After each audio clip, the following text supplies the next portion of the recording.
Transition questions also lend themselves very nicely to dumb summaries because we can just kind of think about the two sentences, the one before the transition word and the one after. So let's just take a look.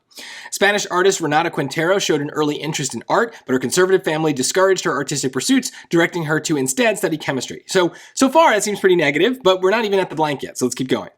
After fleeing to Paris during the Spanish Civil War, Quintero found herself immersed in the vibrant, surrealist scene where she encountered artists such as Max Ernst and Andre Breton. And this is why, if you're thinking about connotations, sentences that maybe sometimes just don't really feel very powerful end up starting to give off a little bit of a vibe. So a vibrant surrealist scene, that is a positive connotation to me. It means, vibrant generally means like colorful and alive and a lot of excitement there. So it's a positive word. We would not describe something vibrant in a bad way. It's a good word.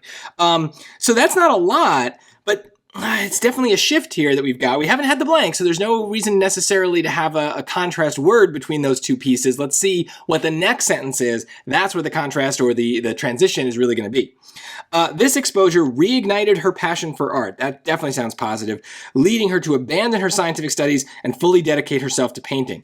So yeah, we have some sort of negative with her abandoning her scientific studies, but remember, that was the bad part at the beginning, right? She didn't necessarily want to do that. So this is actually a positive sentence, maybe with some mixed connotations in there, but if we understand the context, then it makes more sense as a whole to be positive.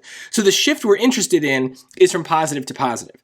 And then especially with transition questions, we can also dumb summarize the transition words and return them to those kind of familiar categories that we use every day, because you probably don't use words like regardless or consequently very often.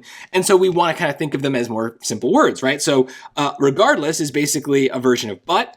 Consequently is basically a version of so. Now, in other words is kind of what it means, right? Do we say the same thing twice in other words?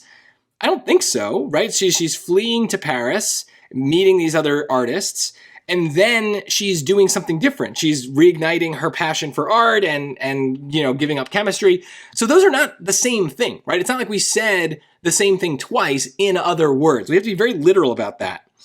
Now, looking at the choices, I don't think there's any real reason to pick a word like but if we needed another reason to cross it out, we can get rid of it because both on the other hand and regardless basically mean the same thing, right? We're setting up some sort of contrast. So both of these words would involve a bit of a positive to negative or negative to positive. Again, we don't have that. We have that earlier in the passage, but not in the spot where it matters between the two sentences. So just like that, we're going to go with consequently. And maybe it's obvious to you if we substitute the word so in there. If we substitute the word so in there, we might think, okay, it makes sense.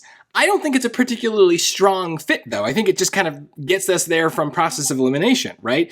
After fleeing to Paris, Quintero found herself immersed in the vibrant surrealist scene where she encountered artists such as Max Ernst and Andre Breton. So this exposure reignited her passion for art, leading her to abandon her scientific studies and fully dedicate herself to painting, right? She met some interesting people who were artists, so she went back to being an artist herself, right? Like, it makes sense when we kind of dumb even the sentences down.